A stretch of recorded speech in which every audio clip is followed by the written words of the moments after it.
In the quiet moments of our lives, when the noise of the world fades and we are left with nothing but our thoughts, a profound truth often surfaces. We are all seeking something, a fulfillment that shapes our very being, guiding us through the labyrinth of our existence. Vulnerability is at the heart of this quest. It is the delicate openness that allows us to experience love and connection.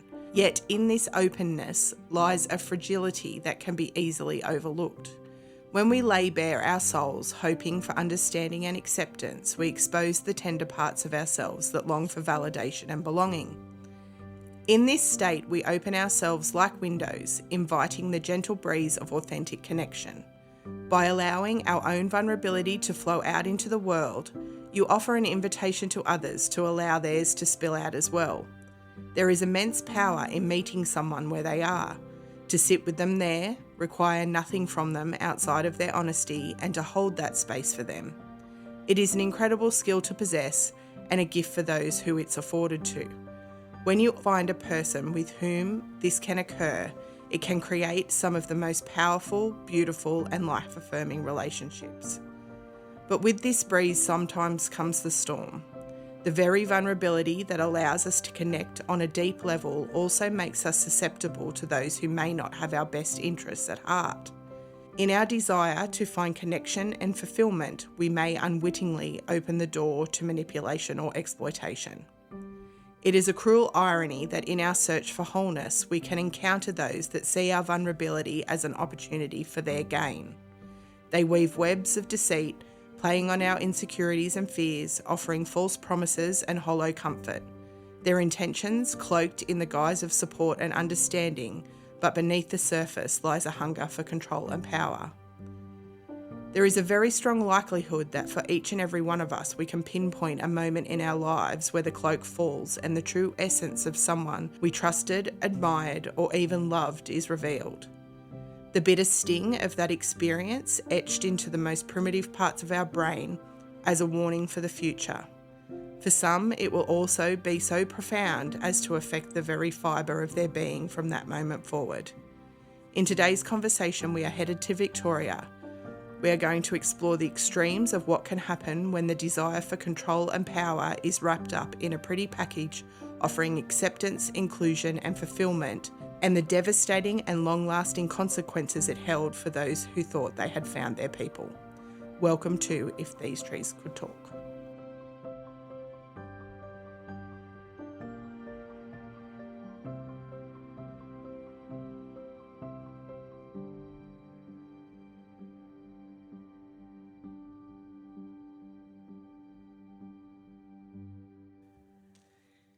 The team at If These Trees Could Talk wish to acknowledge that we are gathered on the traditional lands of the Wanneroo Nation. We would like to recognise that we are sharing our stories from the stolen lands of our nation's first storytellers. Our conversations in many ways follow their traditions of storytelling and sharing knowledge and experience. We wish to pay our respect to the Wanneroo elders and ancestors, as well as extend that respect to all First Nations people, including our listeners, and acknowledge and honour their continued connections to the land and waters that have been the inspiration for the stories we share. We acknowledge all of the lands that this recording is being listened to on, in particular the Tungarung land on which today's story takes place.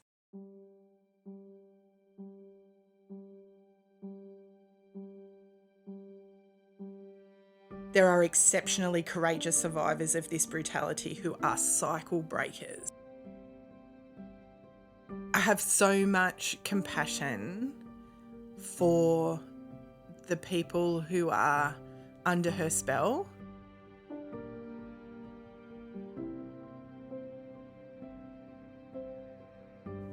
I have to remind myself that this is actually fucking real.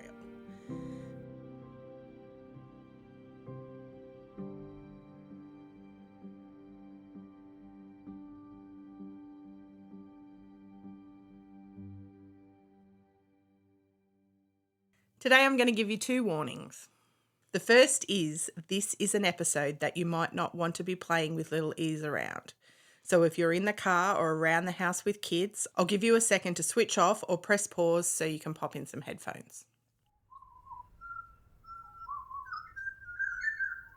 The following conversations explore issues around drug use, illegal adoption, the severe emotional neglect, mistreatment and abuse of young children, the mistreatment and exploitation of individuals with mental health conditions, suicide and injustice within the legal system. If you're not up for this one, we'll catch you next time. Sounds like a fun one. I'm sorry, Megan. You're not going to love this. To make this worse, Megan, it's likely going to be a two-parter. You're going to put me through this for a couple of hours. Yeah, sorry about that. I can sit in uncomfortable for a little while knowing what some of the people in your stories have been through. That's nothing. Good. Today's episode's kind of going to be like the precursor to the story that I actually want to tell, and one can't come without the other. You need the background history of what these people faced in the formative years of their childhood to grasp exactly what they've dealt with as they've moved through into their adult lives. And I just didn't want their story to be something that was tacked on to the end. So I've split this up. I've tried to do it in a very, very straight line. So I'm hoping that you won't need a timeline to follow along. I did test it out on Scott this morning. I may have gave him depression. So today we are headed to Lake Eildon. Lake Eildon is 111 kilometres north of Melbourne and is a popular destination for water sports. You can go swimming, canoeing, water skiing, sailing and fishing in the shadow of the Victorian Alps. People enjoy bushwalking or cycling along a network of trails. You'll share the picture-perfect surroundings with kangaroos and wombats and a huge variety of birds. The park is also an important home for a number of significant species, including the powerful embarking owls and the endangered spotted tree frog, as well as the brush-tailed phascogale. What's phascogale? So I didn't know what that was, so I looked it up because I knew you were going to ask. A phascogale is a carnivorous marsupial.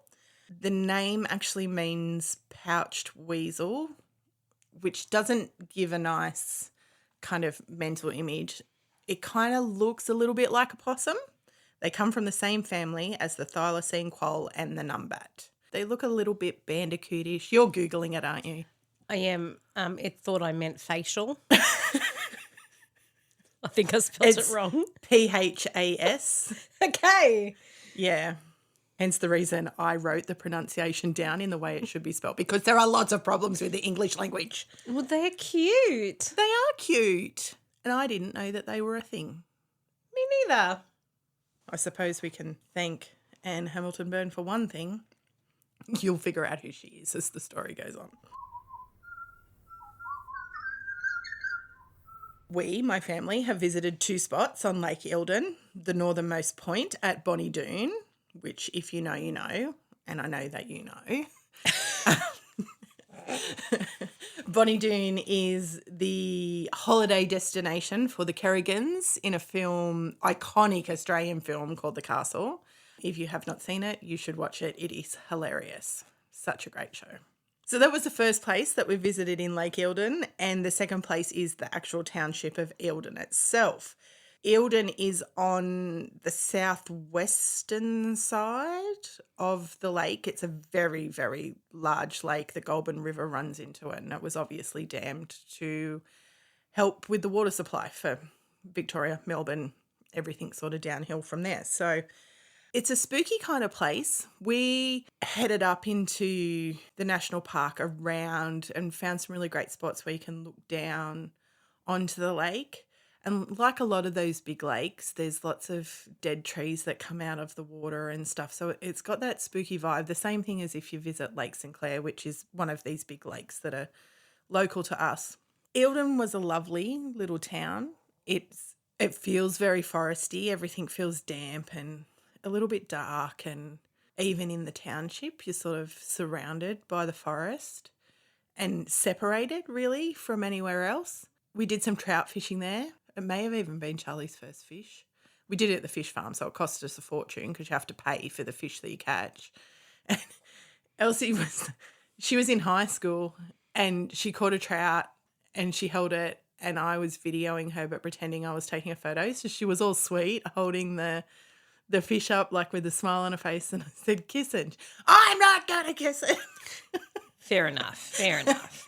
But I got that on video. It's one of my favourite videos. I think I sent it to quite a few of her friends, much to her detest. The other notable point from our travels from Eildon, the best part was watching the platypuses in the creek that was right next to where we stayed. Got up very early in the morning, took my cup of tea down and just sat and watched the platypuses play.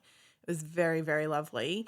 And on our little four-wheel drive journey, as I said, it's quite like a damp sort of place. So we got a fair bit of mud on the car, and after we headed straight from Eildon to get on the Spirit of Tasmania to go across to Tassie, and we were marked as a biohazard because of the level of mud on the car. So when we arrived in Tassie the next morning at 5:30 or something, we're driving out and Scott had to pull into this wash bay and fully hosed the car all down while we sat inside in the heater, and he was out in the freezing. But this is a sign of respect for Scotty. How dirty your car is shows how much effort you've really put into the drive. Well, it shows how much effort he puts into getting me to the places that I want to go.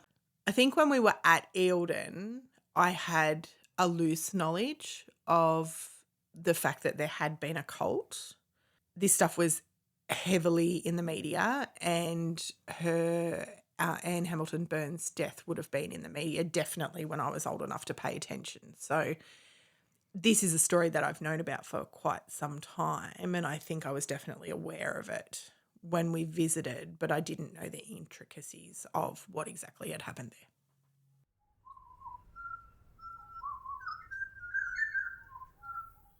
Before I start today's story, I just am going to give you a bit of personal context for two reasons. The first is mostly because I can't guarantee that today I'm not going to lose my shit and delve into a completely unhinged, rage-fueled rant.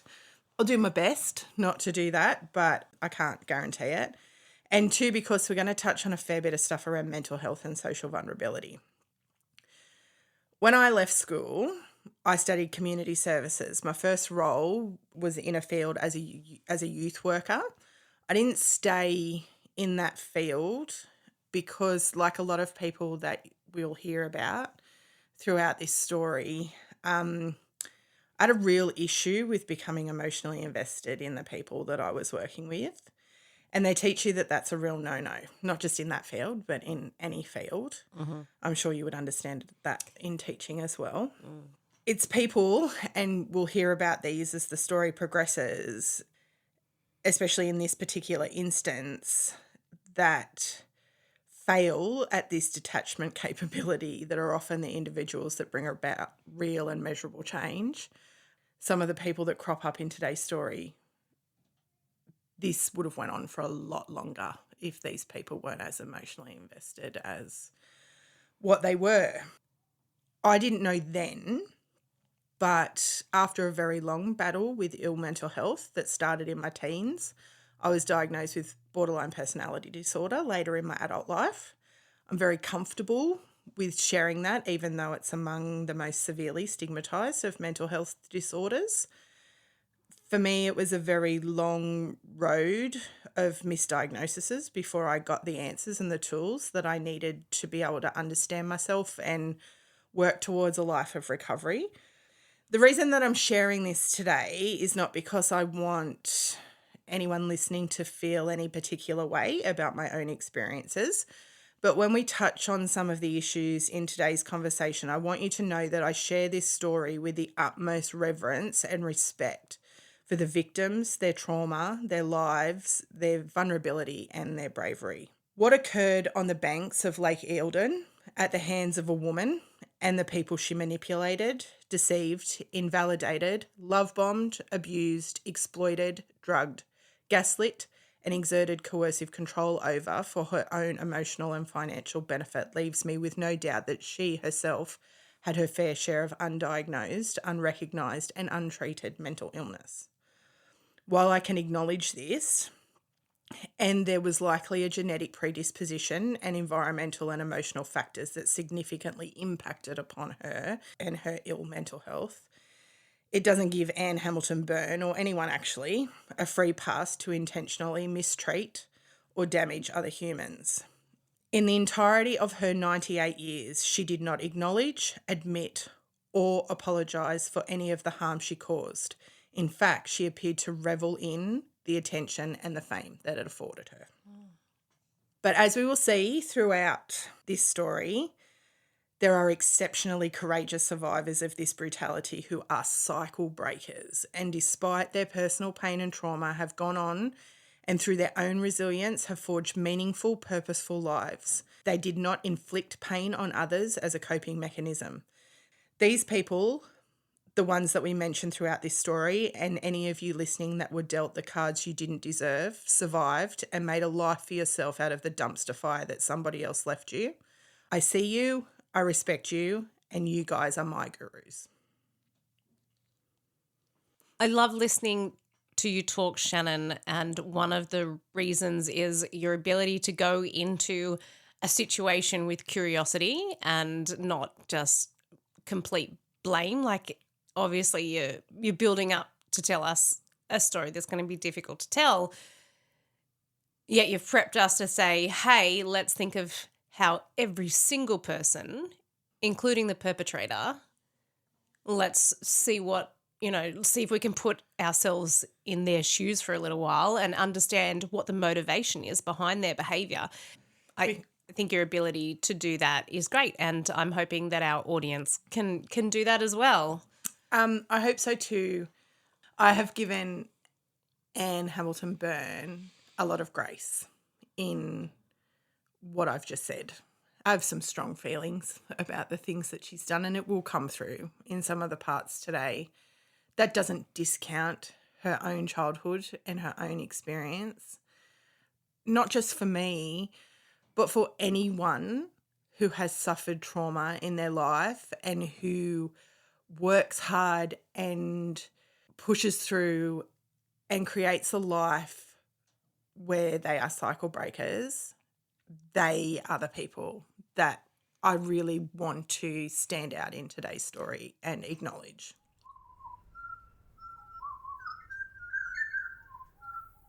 Okay, so we'll go back to the beginning.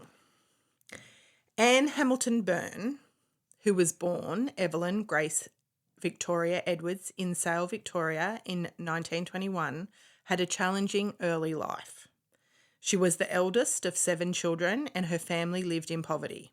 Her mother, Florence Edith Edwards, was diagnosed with paranoid schizophrenia and was institutionalised, leading to Anne spending much of her childhood in orphanages. Her father, Ralph Edwards, was a railway worker, but later abandoned the family, further disabling their lives. So when you know that part, you can go, that's crap. Like, that's real tough. Yep. This gets a bit confusing, and I've tried really hard to make this a straight line story, but her name changes. So in the first half of this story, we're going to refer to her as Evelyn, because that was her name. She will later become Anne, but I will let you know when that happens. Her first marriage was to Lionel Harris in 1941, and she took his surname, becoming Evelyn Harris. Together they had one biological daughter named Judith Harris, whose name was later changed to Natasha Hamilton-Byrne. Lionel died in a car accident at 33 years of age, which left Anne widowed and a single mother. In the early 1960s, after her husband's death, Evelyn changed her name to Anne Hamilton and studied yoga. For a bit of context, and you did say to me it's hard to understand what's going on in the world at the time, and so I'm going to share a little bit what was happening here. The 1960s in Australia was marked by significant social and cultural shifts influenced by global movements in spiritualism and the free love ethos. There was a growing interest in Eastern philosophies, alternative religions, and the use of psychedelics for spiritual exploration. The free love movement challenged traditional norms around sexuality, promoting sexual freedom and women's rights. The counterculture, characterised by anti-establishment attitudes, was evident in music, arts, and political activism, including opposition to the Vietnam War and advocacy for Aboriginal rights. This era also saw the rise of the hippie movement and communal living, reflecting a broader questioning of authority and conventional social norms. So as we can see from this, it was prime time for a young girl who was trying to reinvent herself. So she was 40? Early 40s. Anne gathered a following in her yoga classes that she set up in Torquay, which was an affluent suburb and was incredibly successful. Her main clients were wealthy, middle-aged women, and it was at this time that Anne began introducing herself as a trained nurse and physiotherapist who had a Tibetan guru and was a descendant of French aristocracy. She told part truths to suit her captive audience, like that her mother had been institutionalised, but not due to paranoid schizophrenia, but because of her undeniable psychic capabilities, which of course had been passed on to Anne herself. Now we're going to move to somebody else, but these two people will connect. Dr. Raynor Johnson was a well-respected academic and physicist. Born in 1901 in Leeds, England, Johnson studied at Oxford University, earning degrees in physics and later in natural sciences. He began his career as a lecturer in physics at the University of London and later became the Master of Queen's College at the University of Melbourne in 1934. During his academic career, Johnson developed a keen interest in mysticism, spiritualism, and psychical research. He wrote several books on these subjects, such as The Imprisoned Splendour and Nurslings of Immortality, which explored the intersections between science and spirituality. His fascination with the metaphysical led to him becoming involved in various spiritual and esoteric circles. And then one day, Anne just knocked on his door. What I have no doubt about is, and I've read a ton of articles and I've watched some documentaries and I've read some books, what I have no doubt about is that a relationship occurred between these two people. In a lot of the media that's out there, it will claim that Anne manipulated Raynor into believing that she was a guru and someone amazing. I've read some articles which I found delving into a psychiatric institution that'll come into the story a little bit further down the track that talked a lot about their early relationships, and now I don't feel as certain. So I'm not saying that anyone's wrong. I'm just saying I think this could be a case of two people who are open and willing, perhaps maybe manipulating each other to have their own needs met. What makes you so sure that she didn't have psychic abilities? I'm not sure. When you get the full picture of this, generally people who practice in a spiritual realm, especially with psychic mediumship and things like that, you will generally find that the goal is to do good. None of her goals were to do good. Mm-hmm. She did predict some stuff, and this was part of the reason that Raynor Johnson epitomised her. They were going to India, and she said to him, "Oh, you need to be careful. You need to watch your wife's health. You know, she could be unwell while you're over there." And they did return early because she got unwell. She had dysentery. But if you spoke to anyone who travelled to India, it's similar to going to Bali. And we're talking back in the 1960s. So bottled water wasn't as available then as it is now. Mm-hmm.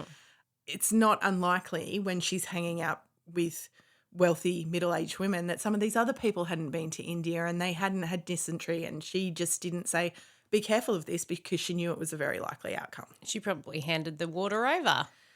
Quite possibly. And there's some other things, like when she had the yoga class, a man dared to disagree with her and she said to him, "You be careful, you're going to get really sick." And then he didn't turn up the next day to yoga class. And so all her followers took that as, oh my God, he's sick, he's not here. But he probably didn't turn up because he had an argument with a narcissist and he's like, stuff this, I'm not going back. Mm. But when somebody is as calculated as this woman is, they will take these little things and build them into their story to create a particular narrative, which I feel very confident is what she was doing. Mm-hmm. I can confidently say that any of the things she did was only for her own well-being and not for the well-being of any of the people who were in her yoga classes or who became her followers. So we've established that a relationship developed between Anne and Dr. Johnson. I'm not insinuating at all that it was romantic, but Anne was a beautiful, captivating and enchanting woman. I had narcissist written there, but I'll say woman. And Raynor, and I'm going to say it, I feel uncomfortable about it, was aesthetically unfortunate. He was intelligent, educated, well-connected, and completely primed for spiritual enlightenment. Like this all occurring in the 60s where everybody is looking for something, when she meets Dr. Raynor Johnson, he's also at that stage of his life where he's on the search for meaning and belonging and all of the things that come with that.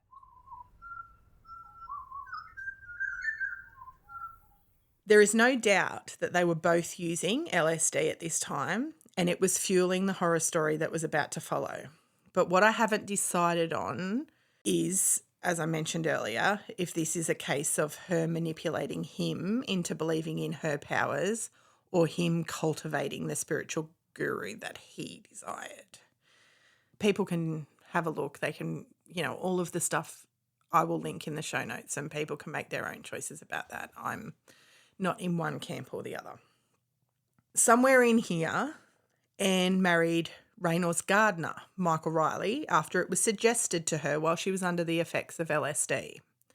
Her marriage to Michael would only last a year, but the tactic of suggesting marriages and divorces to her followers was firmly cemented as a tool of coercive control.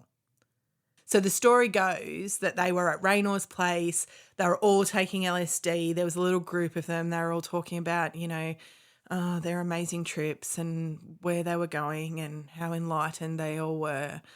And someone suggested to Anne, while she's laying on the floor at Raynor's place, you should get married to Michael. And she was like, yeah, sweet, let's do that. And so they did. Yeah, so who is controlling who in that? This is what I mean. I don't know exactly who's controlling who. Mm-hmm. Okay. Is Raynor suggesting to her that she should marry Michael? Is Michael suggesting to her? When people are on LSD, you are so open to suggestion. The 60s look so fun. So fun. But so dangerous. And it's a tactic then that Anne will use over and over and over again, as you'll see shortly. With Anne's yoga following and Raynor Johnson's elite connections, they were soon attracting a lot of wealthy and well-connected followers, with Anne at the helm as the spiritual guru and reincarnation of Jesus Christ. Wow. Pretty special. Some of their early followers included Joan Villemek and Howard Whittaker. Joan was the overseer and Howard was the leading psychiatrist from New Haven Mental Hospital in Kew, which would prove to be a handy connection, especially as at the time the use of hallucinogenics was being newly tested on patients with psychiatric illnesses. It just, like, the deeper you go, the shittier it gets. Mm-hmm. Anne ordered and offered administered LSD and psilocybin for what they termed as clearing rituals. These rituals would rid the followers of their karmic debt, and Anne, as the reincarnation of Jesus, could then absorb their sin, not just from this life, but any past life, and then that would allow them to not be reincarnated on this earth, but they could cross over to their higher spiritual self, is what was being peddled to them. Before we talk about the complexity of this, let's just have a little look at LSD. Please, let's do that. Here, Megan, do you want to try this? She's joking. There's nothing there. LSD can cause vivid visual hallucinations, including seeing shapes, colours, and patterns that are not present. It can also alter the perception of time and space. Users may experience a range of emotions from euphoria to anxiety or paranoia. These processes can become fragmented or disjointed, and the users often report a sense of increased creativity or insight. LSD, however, can also often include intense and sometimes distressing experiences. Bad trips can result in acute anxiety, paranoia, and panic. And in rare cases, it can trigger or exacerbate underlying mental health issues such as psychosis. Some users may experience flashbacks or persistent visual disturbances long after the drug's effects have worn off. So don't take that I just passed you. She's joking. Now we'll move to psilocybin. So when ingested, psilocybin binds to serotonin receptors in the brain. This leads to altered perception, mood changes, and visual and auditory hallucinations. Various Indigenous cultures have used psilocybin mushrooms in religious and spiritual ceremonies for centuries. Recent research has shown promise in using psilocybin-assisted therapy for treating conditions like depression, anxiety, PTSD, and addiction. Clinical trials have demonstrated its potential to facilitate profound and emotional psychological breakthroughs. But I want to add here that these positive results are used in conjunction with psychotherapy, not in conjunction with a cult leader or even TikTok therapy, which a lot of people subscribe to these days. I shouldn't have to warn you, but I'm going to. Just don't be banging back mushrooms off the forest floor. This is not going to help. Okay. Yeah. We'll talk a bit about these clearings where these drugs were administered. I have to remind myself that this is actually fucking real. Most of the time, this would occur. They had a little headquarters out in the Dandenong Ranges to start off with. So a whole group of people would come. They'd all drop acid. They'd sit around in a dark room. And once it had had time to work, Anne would appear to her followers by entering a room to the backdrop of dry ice with mood lighting set up and classical music. She would also question her followers while they were under the effects of these drugs, trying to gain information pertaining to the sexual desires, previous sexual abuse, or sexual orientation of the people who were under the influence of the LSD. She would also use this opportunity to make suggestions regarding her own spiritual powers and standing. When someone is under the effects of hallucinogenics, they are incredibly vulnerable to the power of suggestion. In the documentary, there was a fellow who talked about when he was administered LSD, and he was quite young when he was first given it, that Anne said to him, "Who is Jesus?" And he said he watched that like bang around in his mind and then bang around in the room. And then he looked at her and he said, well, you're Jesus. And she said, "That's right. You've known this all along." Wow. The level of manipulation here is so extreme, and I have so much compassion for the people who are under her spell. Not so much for like Dr. Raynor Johnson. I don't have as much compassion for him, and you'll understand why a little bit later, but he was a staunch defender of her and everything she did. Mm. But we all put trust into health professionals. We do, and she's telling people that she's a nurse and a physiotherapist, amongst being the reincarnation of Jesus. I'm going to do a little side quest here, and I wasn't going to side quest. I was just going to go in a straight line, but I'm going to do it because I think it adds context. So I'm going to say it was the early 2000s. I would have been in my late 20s, 2 small children, and I seen a flyer outside of our local community hall for it was like a town little group meeting for people who were interested in kinesiology. And I'd learned a fair bit about kinesiology and had heard about it and was like, oh, this would be really interesting. I'll go along to this, which I did on my own.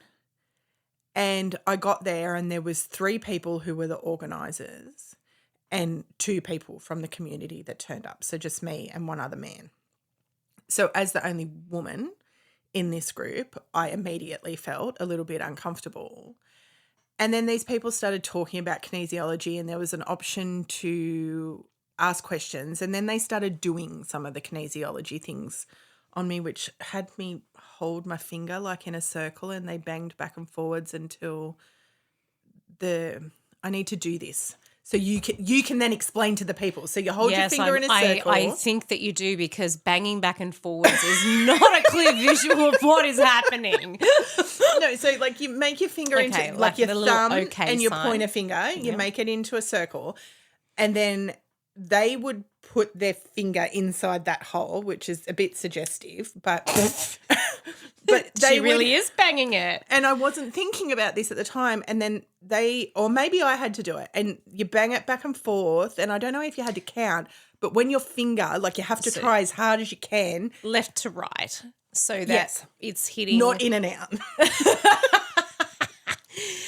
So it's hitting halfway between your thumb and your forefinger, and then where they're joined, where they're touching. Yes, and they will be counting or suggesting stuff, and where your finger breaks through the 2 fingers, that then is your body's way of alerting you to where you are. So on that night, they said to me, oh, you're extremely spiritual and, you know, you've had a lot of past lives and we can see this. And they started like really building me up and, oh, you have so much potential and all of this. And I was like, oh, wow, okay.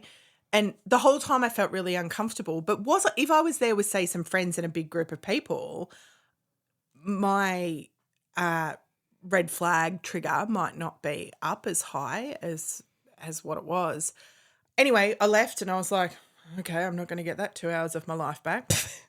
And they knocked on my door a few days later, one of the men who was there with a lady, because, you know, let's make it feel comfortable. We're not just going to be men turning up to this lady's house. And they're like, can we come in? And you gave them your address? I think you had to fill it out on the form. Mm-hmm. Yeah, very clever. Very clever.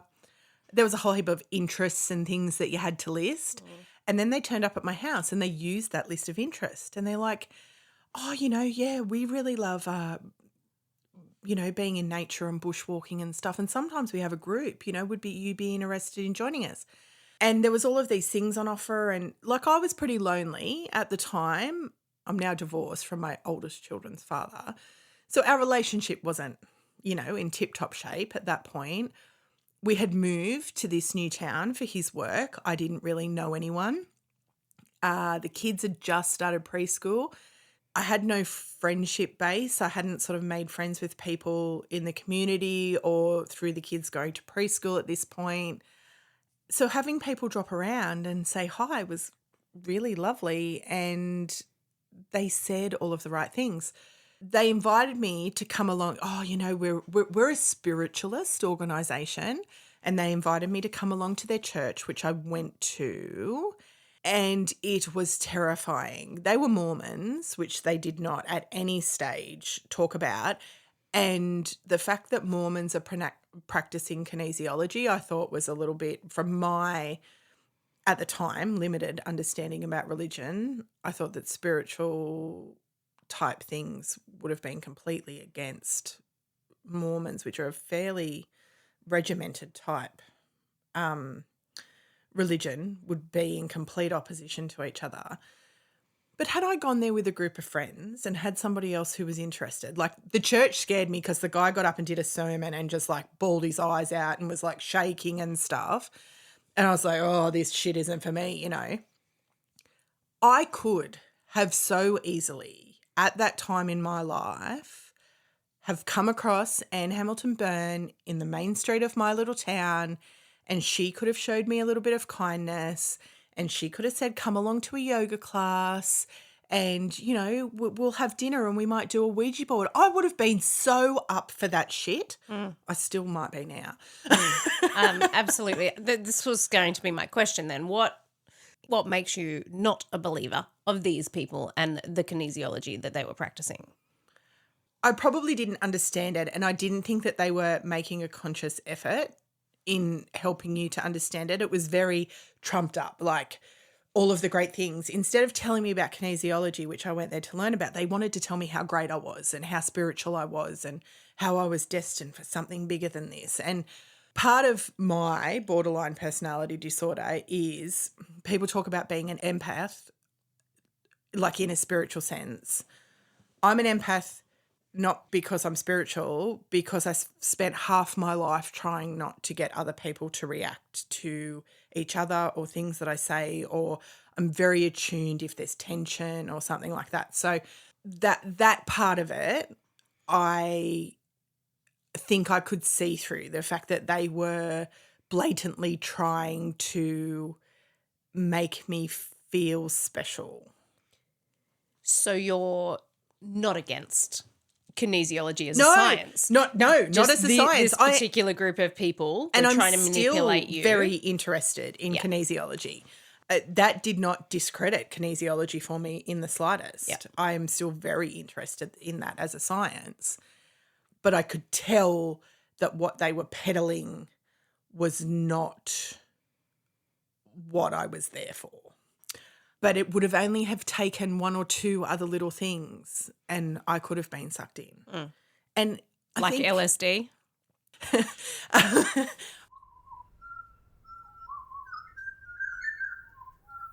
So these clearings, we'll go back to where we were, the clearings that were performed under LSD didn't just occur at the cult's headquarters, but some followers would be sent to New Haven Psychiatric Hospital, starved and sleep deprived before they were sent there for their clearing to take place within the hospital.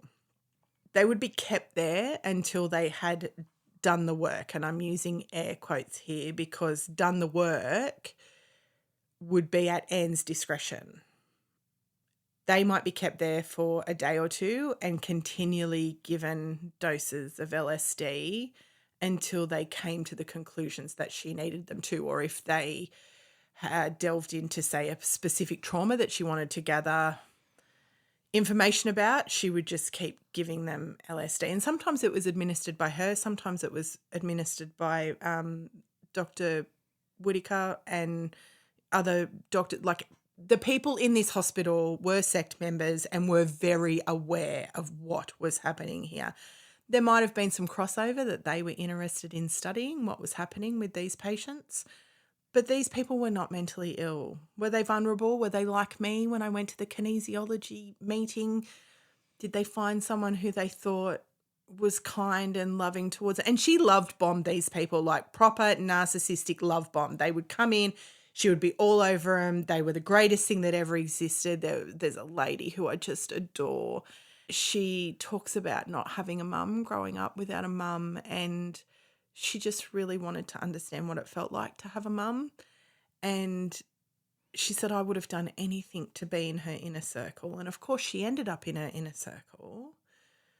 But what we'll find out later, and I'm not going to jump ahead, is she almost destroyed this woman's life. They would have to get to the place that she thought was acceptable prior to them being released or discharged from the hospital. The threat of not complying and being left in the psychiatric institution indefinitely, in my opinion, would be enough to make you agree to just about anything. A big part of Anne's philosophy is unseen, unheard, unknown. So kicking up a stink or making a fuss was just not what you did. The other part of it was that when you would undergo your first clearing, you had to pledge allegiance to her, and that meant that you had to do anything that she said. She required total obedience if you were to stay within that group. Now, when we're talking about that group of people, we're talking about people being taken away to psychiatric institutions. But a lot of the people in this group were doctors. Like, you think about Raynor Johnson, who was the master at Queen's College. The people who are graduating underneath him are lawyers and doctors and judges, and he had influence over all of these people at that time. They were not, when we're talking about people laying around taking LSD while she does parlor tricks, these people, it wasn't like your standard hippie movement where you've got a whole heap of people with dreadlocks passed out on a floor. Like, these people were employed in great jobs, white collar society. So when you came in as an outsider and you see all of these other people who are super happy and, you know, and are complying with what's going on within this place and are so lovely to you, it would be a place that you would want to be to. 100%. Yeah. Yeah. I'm just hoping I'm getting that across. There is no judgment to these people who had some sort of lack in their life or some sort of desire for spiritual fulfillment and were looking outside of secular religion.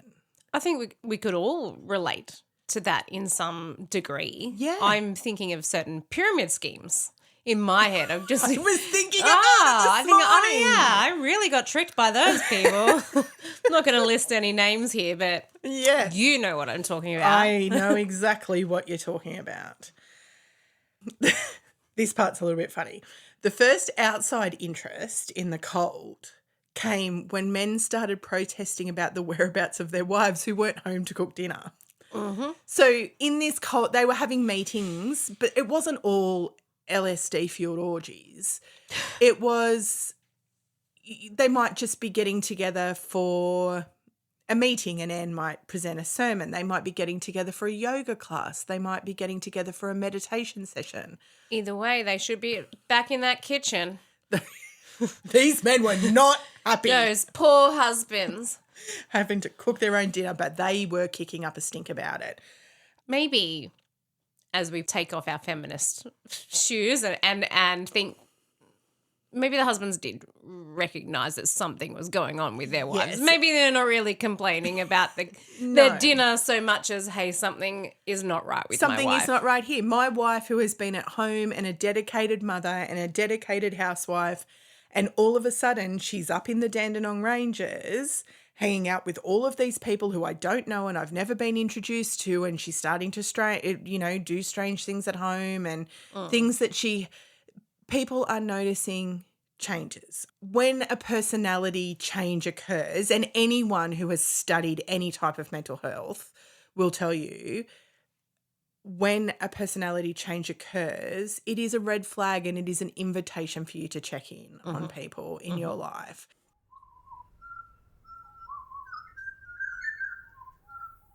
Towards the end of the 70s, Anne met Bill Byrne at New Haven, which is the psychiatric institution, where his eldest son was undergoing treatment for addiction. Bill was very quickly captivated by Anne, but he was interested in more than just a spiritual guru.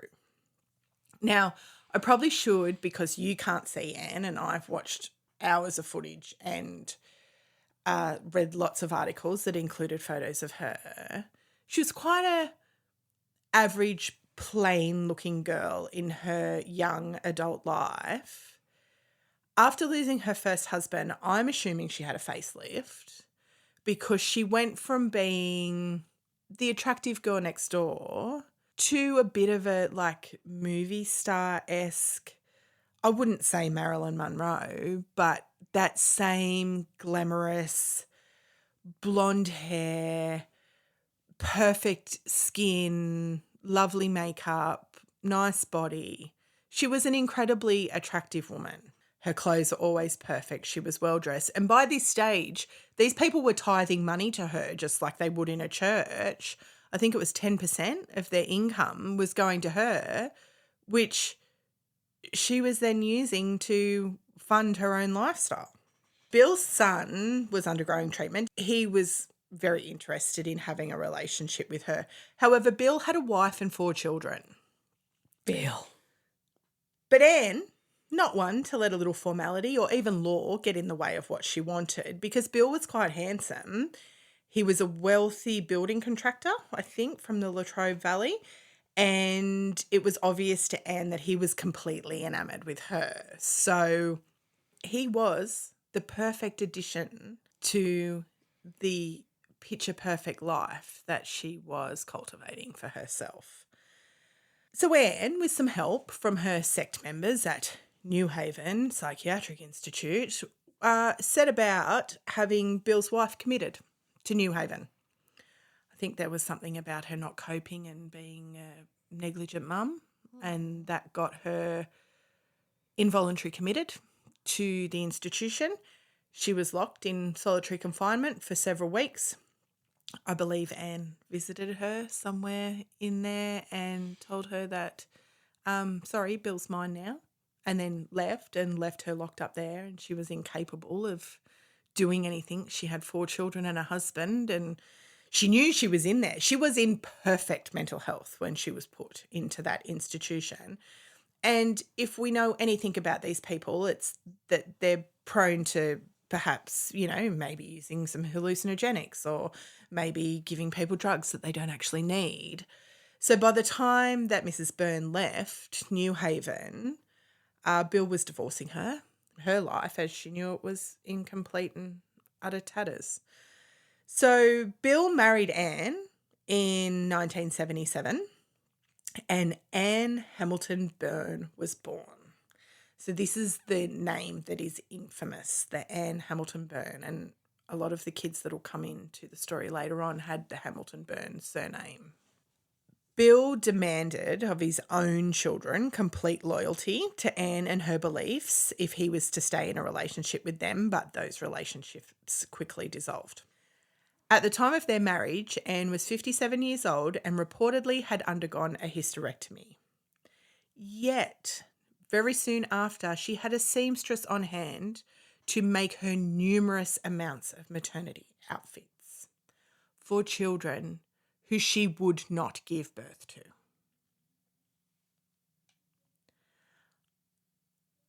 I'd just like to wrap this up with a quote from Raynor Johnson as we introduce this next chapter. It amounted to this: a group of children, some already born here, some yet to be born, were brought together, fostered and adopted and trained from the beginning of their lives in as perfect conditions as could be provided. Their health was meticulously supervised, and all aspects of their welfare and education were considered and provided for. Before they came, it was known by the master when and where and to what parents they were coming, and what qualities and potential they brought with them from their past lives. It is safe to say the future age will see them, unknown though they are, as custodians and continuers of the work their master has set going in many parts of the world.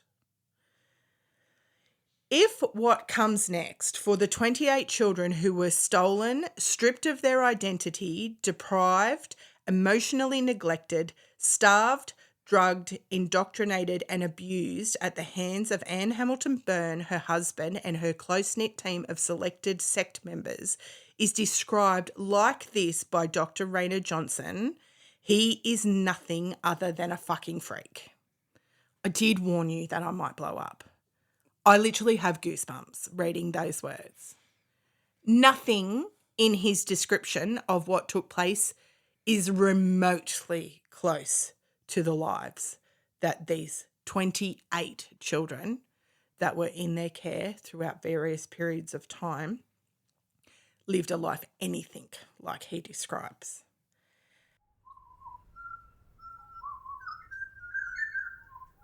Most importantly, this story is not about Anne Hamilton-Byrne. It is about the incredible humans who endured the formative stages of their lives within the family. And it's their experience and survival and resilience that I want to share with you guys. And this is where I'm going to leave you for part 1.